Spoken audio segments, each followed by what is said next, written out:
कहानी की शुरुआत में हम लोग हमारे मेन कैरेक्टर एलन को देखते हैं, जो कि एक ट्रेन में बैठकर कहीं जा रहा होता है। और अब वो ट्रेन में ही बैठकर एक लड़की जिसका नाम लीडिया होता है उसके लिए वो लेटर लिख रहा होता है। उसमें वो लिखता है कि मैं भी ट्रेन में बैठा हूँ, तुम्हें ऑलरेडी पता चल ही गया होगा कि मैं कोर्ट सोर्सर एग्जाम में फेल हो गया हूँ। इसके बाद अब पास्ट का सीन दिखाया जाता है, जहाँ पर एलन के प्रोफेसर को पता चलता है कि एलन फेल हो गया। वो एलन से कहता है कि मैंने सपने में भी नहीं सोचा था कि तुम एग्जाम में फेल हो जाओगे।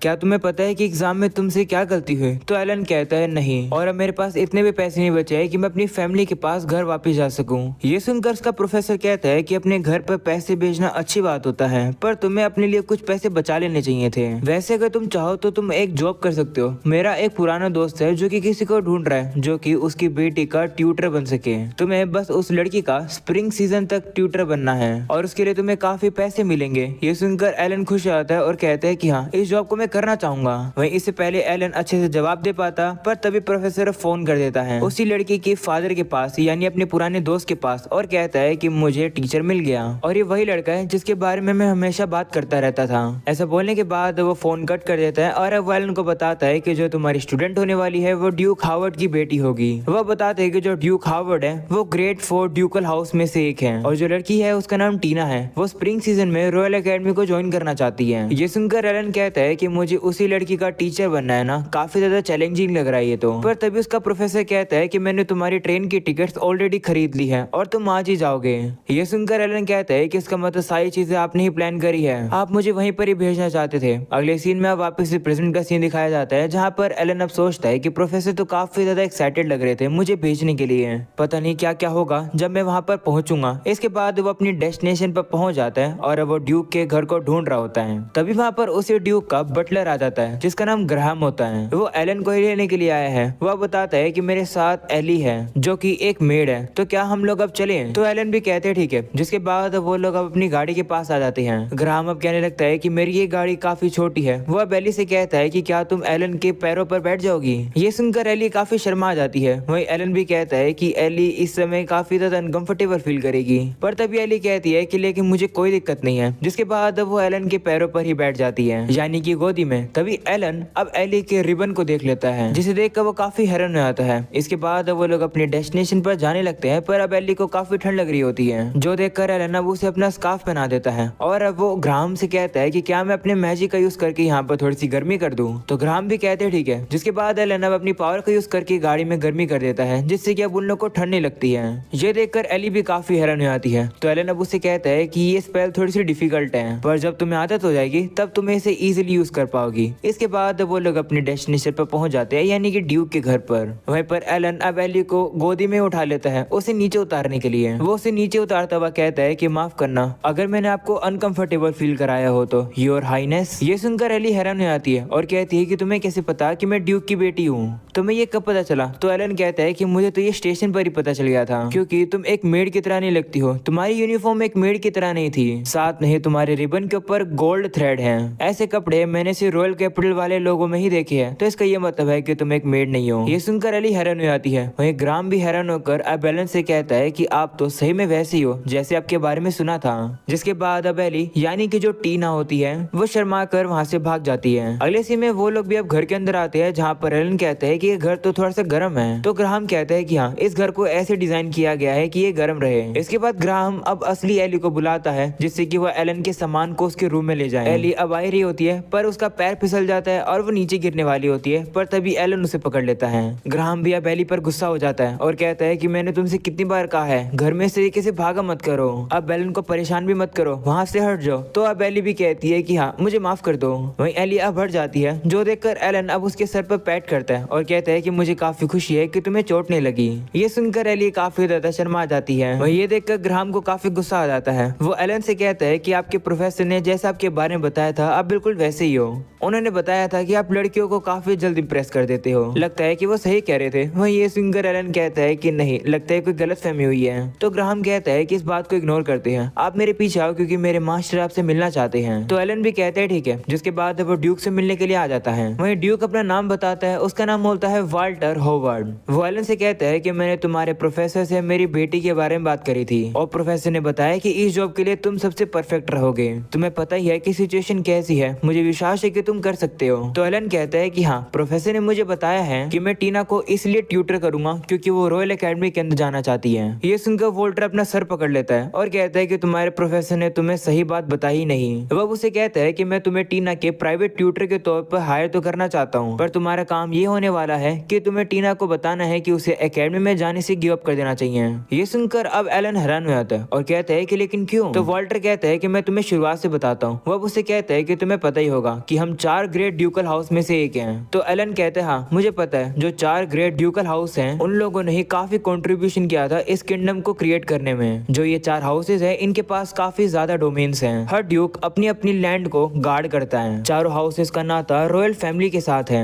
इसी वजह से इन लोगों को इतनी रिस्पेक्ट मिलती है। जो सुनकर वोल्टर कहते हैं कि हाँ तुमने सही कहा, हमारा काम होता है नॉर्थ को गवर्न करना क्राउन 4 जनरेशन के बिहाफ पर। हमारी खासियत मार्शल प्रावेस है। पर अब चीजें मेरे से खत्म होती है क्योंकि जब टीना यंग थी तभी मेरी वाइफ मर गई। इस वजह से अब मेरे पास सिर्फ 2 ही बेटियां बची हैं। जो मेरी सबसे बड़ी बेटी है जिसका नाम स्टेला है, वो रॉयल एकेडमी के अंदर जा चुकी है, पर मैं ऐसा प्रिटेंड नहीं कर सकता हूँ कि उसके पास मैजिक का गिफ्ट है। मुझे नहीं लगता कि वो कभी भी हमारी इनहेरिटेंस को मास्टर कर पाएगी, जो कि हमारी सुप्रीम स्पेल है हमारे घर की। पर अब मेरी दूसरी होप टीना पर है, पर टीना के पास कोई भी मैजिकल एबिलिटीज नहीं है। उसके पास माना तो है पर वो एलिमेंट्री स्पेल को भी कास्ट नहीं कर पाती है। काफी सारे सोर्सर ने टीना को एग्जामिन तो किया है, पर कोई भी पता नहीं लगा पा रहा है कि आखिर टीना क्यों नहीं यूज कर सकती है मैजिक। ये सुनकर एलन भी शॉक होता है और कहता है कि ऐसे केस के बारे में तो मैं भी पहली बार सुन रहा हूँ। वहीं वाल्टर कहता है कि टीना के पास काफी ज्यादा रिस्पॉन्सिबिलिटी है। सोर्सरी को स्टडी करना और तलवारबाजी सीखना रॉयल एकेडमी के अंदर उसे अपनी ड्यूटी माननी चाहिए, पर उसके पास एक दूसरा भी रास्ता है। मेरे पीछे आओ, मैं तुम्हें टीना का दूसरा रास्ता दिखाता हूँ। अगले सीन में वाल्टर अब एलन को एक जगह पर ले आता है जहाँ पर काफी सारे प्लांट्स होते हैं। वो बताता है कि ये सभी प्लांट्स को टीना ने लगाया है। वो इन्हें तब से लगा रही है जब से उसने मेरी वाइफ की बुक पढ़ना शुरू किया है। वो इन प्लांट्स पर स्टडी कर रही है और ये देख रही है कि आखिर इन प्लांट्स को इस लैंड पर ग्रो कैसे किया जाए। टीना की ये रिसर्च हमारे लिए काफी कीमती है। मैं चाहता हूँ कि वो यहीं पर रहकर अपनी रिसर्च कंटिन्यू करे। ये सुनकर एलन कहता है कि मुझे पता है कि आप कैसा फील कर रहे हो, पर मेरे हिसाब से टीना को एक मौका मिलना चाहिए अपना खुद का रास्ता चूज करने के लिए। वह उसे कहते हैं कि अगर टीना मैजिक को यूज करना सीख गई और अगर उसके बाद वो एकेडमी के अंदर ज्वाइन करना चाहे तो क्या आप उसे करने दोगे? तो वाल्टर कहता है कि हाँ, अगर ऐसा होता है तो मैं उसे ज्वाइन करने दूंगा, ये मेरा प्रॉमिस है। ये सुनकर एलन खुश आता है और वो अपने मन में कहता है कि मेरी स्टूडेंट एक ऐसी है जिसके पास माना है पर वो स्पेल यूज नहीं कर सकती है। प्रॉब्लम तो काफी ट्रिकी है पर इसे सोल्व कर सकता हूँ मैं। अगले सीन में हम लोग अब देखते हैं कि ड्यूक अब एलन के यहाँ पर आने के लिए एक पार्टी रखते हैं जहाँ सभी लोग अब एंजॉय कर रहे होते हैं। तभी वहाँ पर एली और टीना आ जाते हैं। उन्हें देखकर वोल्टर भी कहता है कि तुम लोग भी हमें ज्वाइन करो, तो वो लोग भी अब मान जाते हैं और अब वो लोग अब सामने आकर एलन को अपने इंट्रोडक्शन देते हैं। तभी वोल्टर अब एलन से कहता है कि मेरे पास तुम्हारे लिए एक और फेवर है। दरअसल एली ग्राहम की ग्रैंड डॉटर है और उसकी एक लौती उत्तराधिकारी है। इनकी फैमिली शुरू से हमारी फैमिली को सर्व करती आ रही है। मैं चाहता हूँ कि तुम भी उसे ट्रेनिंग दो जिससे कि वो भी एकेडमी के अंदर जा सके। ये सुनने के बाद एली भी अब एलन से कहती है कि माफ करना, मैजिक यूज करने में मैं इतनी माहिर नहीं हूँ, तो मैं आपके लिए थोड़ी सी परेशानी बन सकती हूँ। जो सुनकर एलन कहता है कि मुझे एक जवाब दो, मुझे ये बताओ कि तुम क्या चाहती हो। जिस पर वो कहती है कि मुझे जो कहा जाएगा मैं वही करूंगी। तो एलन कहता है कि मेरे कहने का ये मतलब है, क्या तुम सही में टीना के साथ रॉयल एकेडमी के अंदर जाना चाहती हो? जिस पर वो कहती है हाँ, मुझे टीना काफी पसंद है, मैं उसकी मेड हूँ इसलिए मैं उसके साथ जाऊंगी। ये सुनकर एलन खुश होता है और वो इसके जवाब के लिए उसे पैट करने लगता है, जो देखकर टीना काफी जेलस फील करती है। वहीं एली अब एलन से कहने लगती है कि मुझे आप सिर्फ एली बुलाओ। जो सुनकर टीना भी अब एलन से कहती है कि अगर ऐसी बात है तो मुझे भी टीना बुलाना। तो एलन भी कहते हैं ठीक है। जिसके बाद अब एलन के सामने एक बिल्ली आ जाती है, जिसे देखकर एलन कहता है कि आनको तुम यहाँ आ गई। एलन अब उन लोगों को बताता है कि आनको मेरे प्रोफेसर की फैमिलियर है, वो भी यहाँ मदद करने आई है। ये सुनकर वो लोग कहते हैं कि ये तो काफी क्यूट है। अगले सीन में एलन अब टीना के रूम में उसे पढ़ाने के लिए जाता है, जहाँ पर टीना अब उसे कहती है कि मुझे पढ़ाने से पहले मैं तुमसे एक बात कह रही हूँ, और वो ये है कि मुझे मेरे नाम से बुलाना और साथ में मुझसे कोई भी झूठ मत बोलना।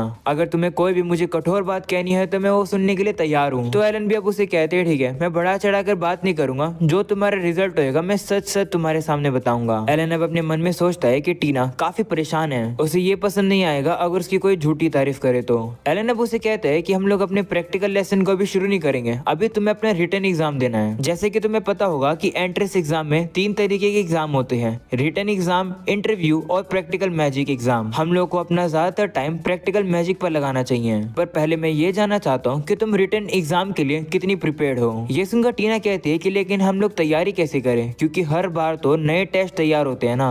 तो एलन कहता है कि नहीं, ये एक झूठ है। दरअसल दरअसल एग्जाम के क्वेश्चंस का हर बार एक पैटर्न होता है, किसी ने भी ये नोटिस ही नहीं करा है। जो सुनकर टीना कहती है कि क्या इसका मतलब हम लोग पहले से तैयारी करके जा सकते हैं? तो एलन कहते हैं हाँ, मैंने सैंपल टेस्ट क्वेश्चन तैयार कर दिए हैं, तुम्हें बस इन्हें आज ही आज सोल्व करना है। तो टीना भी कहती है ठीक है। अगले सीन में अब रात का सीन दिखाया जाता है, जहाँ पर एलन अब टीना के एग्जाम का रिजल्ट देखता है। वो देखता है कि टीना ने जवाब सभी सही दिए हैं, जो देखकर अब एलन कहता है कि टीना लीडिया से भी ज्यादा समझदार लग रही है। लीडिया ड्यूक लेंस्टर की बड़ी बेटी है, लोग उसे लेडी ऑफ सोर्ड बुलाते हैं। वो एकेडमी में भी काफी कमाल की है, उसका माना भी काफी कमाल का है। उसने सुप्रीम स्पेल फायर बर्ड को मास्टर कर रखा है। एलन अब कहता है कि टीना बिल्कुल लीडिया के बराबर की ही है, पर एकेडमिकली वाइज। अगले सीन में एलन अब टीना से कहता है कि तुमने एग्जाम में काफी अच्छा किया। वहीं अपने इतने अच्छे रिजल्ट देखकर टीना भी काफी ज्यादा खुश हो जाती है। एलन अब उसे कहता है कि तुम ऑलरेडी काफी तैयार हो रिटन टेस्ट देने के लिए। मुझे लगता है कि तुम्हारे ही सबसे हाई नंबर आएंगे, तुम्हारा ऐसे भी काफी कमाल का था। हमें तुम्हारे रिटन टेस्ट में अब ज्यादा टाइम लगाने की जरूरत नहीं है, आज से हम लोग अपना ज्यादातर फोकस प्रैक्टिकल एग्जाम में लगाएंगे।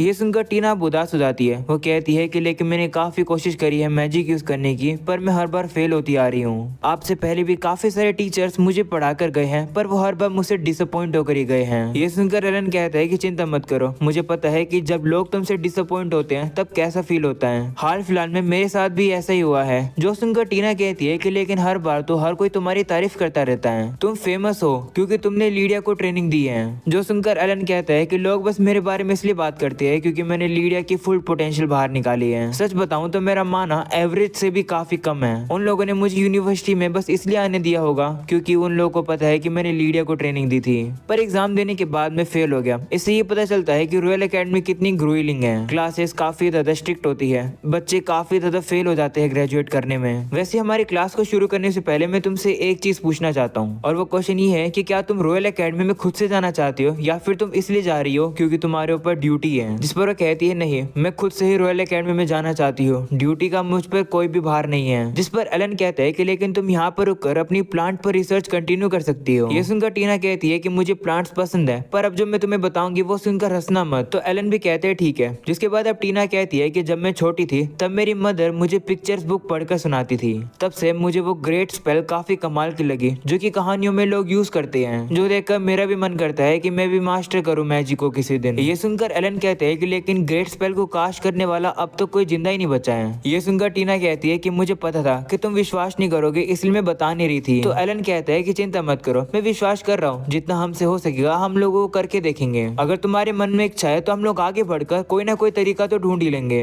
ये सुनकर टीना भी खुश हो जाती है और वो कहती है हाँ। तभी वहाँ पर एली कुछ कैंडल्स लेकर आ जाती है। वो अब आ ही रही होती है पर वो फिर से नीचे गिर जाती है, जिसकी वजह से कैंडल्स भी अब हवा में उड़ जाती है। वहीं पर एलन तो अब एली को पकड़ लेता है, पर अब कैंडल को पकड़ने के लिए वो अपने मैजिक को यूज करता है और अब वो आराम से कैंडल्स को टेबल पर रख देता है। वहीं टीना अब काफी जेलस फील करने लगती है क्योंकि एलन ने एली को इस तरीके से पकड़ रखा था। वो अब उन लोगों को दूर होने के लिए कहती है, तो वो लोग भी अब दूर हो जाते हैं। जिसके बाद अब एलन कहता है कि चलो अपने पहले लेसन को शुरू करते हैं। वो अब टीना से कहता है कि सबसे पहले तुम मुझे एलिमेंट्स ऑफ मैजिक के फंडामेंटल बताओ। तो वो बताने लगती है कि जो एलिमेंट्स ऑफ मैजिक होते हैं वो फायर, वाटर, विंड, अर्थ, लाइटनिंग, लाइट और डार्कनेस होते हैं। जब भी किसी पर्सन का जन्म होता है तो उसके अंदर इन 7 एलिमेंट्स में से कोई ना कोई एक एलिमेंट होता है। कोई इन एलिमेंट्स में माहिर होता है और किसी को इन एलिमेंट्स को यूज करने में दिक्कत आती है। ये सुनकर एलन कहते हैं कि हाँ तुमने सही कहा, अब ये बताओ कि तुम्हारी फैमिली के अंदर कौन सा एलिमेंट यूज होता है? तो वो बताती है कि हमारी फैमिली के अंदर वाटर और विंड का एलिमेंट मिलता है और हम लोग इन 2 एलिमेंट्स को कंबाइन करके आइस मैजिक बना सकते हैं। ये सुनकर एलन कहता है कि तुमने आधा सही जवाब दिया, ये बताओ कि आखिर एक एफिनिटी होने का मतलब क्या होता है? तो अब टीना बता ही नहीं पाती है। जो सुनकर एलन कहता है कि तुम्हें याद ही होगा कि कल मैंने टेम्परेचर कंट्रोल स्पेल को यूज किया था गाड़ी के अंदर। उस स्पेल को यूज करने के लिए मैंने 3 एलिमेंट्स को कंबाइन किया था जो कि फायर, वाटर और विंड थे। जो फायर और वाटर है वो एक दूसरे के अपोजिट होते हैं, इसलिए उन्हें अच्छे से एक साथ यूज नहीं किया जा सकता है। ये बस मेरी एक थ्योरी है, पर मुझे नहीं लगता कि एक नेचुरल एलिमेंट नाम की चीज कोई एग्जिस्ट करती है। इसलिए मैं चाहता हूँ कि तुम लोग अलग अलग एलिमेंट्स को यूज करने का ट्राई करो। तो टीना पूछती है कि हम लोग ये करेंगे कैसे? जिस पर एलन कहता है कि ये तो एक्सपीरियंस से ही आएगा। मैं चाहता हूँ कि तुम लोग अपने मैजिक को इन 8 कैंडल्स के ऊपर यूज करके देखो, वो भी अपने 7 एलिमेंट का यूज करके। वो बेली से पूछता है कि तुम कौन से स्पेल को यूज कर सकती हो? जिस पर वो कहती है कि थोड़ा सा फायर और विंड मैजिक। तो एलन कहते हैं ठीक है, फायर मैजिक का यूज करके एक कैंडल को जलाओ। तो वो भी कहती है ठीक है, और वो फायर मैजिक का यूज करके काफी इजीली से उस कैंडल को जला देती है, जो देखकर एलन अब उसकी तारीफ करता है। इसके बाद एलन अब उसे कहता है कि अपने विंड मैजिक का यूज करके आग को बुझाने की कोशिश करो। तो वो भी अब ट्राई करता करती है, पर अब वो आग को बुझा नहीं पाती है, वो बस आग को थोड़ा सा ही बंद कर पाती है। जो देखकर एलन अब उसे कहने लगता है कि तुम्हारा फ्यूचर काफी ब्राइट है, क्योंकि तुम अभी सही 2 तरीके के एलिमेंट्स को यूज कर पा रही हो। जिस पर वो कहती है कि शुक्रिया तारीफ करने के लिए, पर मुझे लगता कि मेरा कुछ हो सकता है। तो एलन कहता है कि नहीं, ऐसी कोई भी बात नहीं है, मैं श्योर हूँ कि तुम एंट्रेंस एग्जाम के लिए तैयार हो, तुम्हें तो उससे भी आगे का सोचना चाहिए। जो सुनकर एली भी हैरान हो जाती है। इसके बाद एलन अब टीना से कहता है कि अब तुम्हारी बारी है। तो अब टीना भी अब अपने मैजिक को यूज करने लगती है। वहीं पर एलन अब फील कर पा रहा होता है कि टीना के अंदर माना तो है। एलन अब ये भी नोटिस करता है कि टीना स्पेल फॉर्मूला को काफी नीट एंड क्लीन तरीके से यूज करती है, पर अब वो स्पेल को कास्ट नहीं कर पाती है। जो देखकर वो डिसअपॉइंट हो जाती है और वो एलन से कहती है कि मुझे माफ कर दो। जो सुनकर एलन कहता है कि तुम्हें माफी मांगने की जरूरत नहीं है, हमें ये पता है कि तुम्हारे पास माना है, पर हमें ये जानना है कि आखिर तुम्हारी स्पेल एक्टिवेट क्यों नहीं होती है। चलो अब मैं तुम्हें करके दिखाता हूँ, जो मैं करने वाला हूँ उससे अच्छे से देखना, क्योंकि उसी से ही तुम्हें सीखना है। एलन अब उनसे कहता है कि जो ऑर्डिनरी एलिमेंट्री स्पेल है वो इन सभी को जला नहीं पाएंगे, इसलिए मैं और भी कुछ ऐड करूंगा। ऐसा बोलने के बाद एलन अब सभी एलिमेंट्स को यूज करके कैंडल को जला देता है, और ऊपर से अब वो आइस एलिमेंट का यूज करके सभी एलिमेंट्स को वहीं रोक देता है, जिस वजह से वो चीज काफी सुंदर लग रही होती है, जिसे देखकर एली और टीना दोनों ही हैरान हो जाते हैं। वहीं एलन अब अपने मन में कहता है कि एक बार अगर तुम्हें आदत हो जाएगी ये करने की, तो इसे तुम भी इजीली कर पाओगे। लोग मुझे भी तुम लोग की तरह होपलेस बुलाया करते थे, पर फिर भी ये मैं कर पा रहा हूँ, तो तुम लोग भी कर पाओगे। अगले सीन में हम लोग को अब लीडिया को दिखाया जाता है, और उसे भी अब एलन का लेटर मिल जाता है। एलन ने अब उस लेटर में लिखा था कि वो अब ड्यूक के घर पर स्प्रिंग सीजन तक रहेगा। प्लीज गुस्सा मत होना, क्योंकि मैं ये अचानक से तुम्हें बता रहा हूँ। तुम हर बार गुस्सा होती हो, पर इस बार प्लीज मत होना। वहीं एलन के कहने के बावजूद भी लीडिया उस पर गुस्सा होती है। वो कहती है कि तुम बिना पूछे मेरे से चले गए, तुम पछताओगे। और अब इसी के साथ ये एपिसोड यहीं खत्म हो जाता है। उम्मीद है कि तुम लोग को ये नई एनीमे पसंद आई होगी। अगर तुम लोग को पसंद आई है तो चैनल को सब्सक्राइब करके ऑल नोटिफिकेशन यहाँ से ऑन कर देना अगले एपिसोड्स को देखने के लिए। मैं मिलूंगा तुम लोगों से अगली वीडियो में, तब तक के लिए बाय बाय।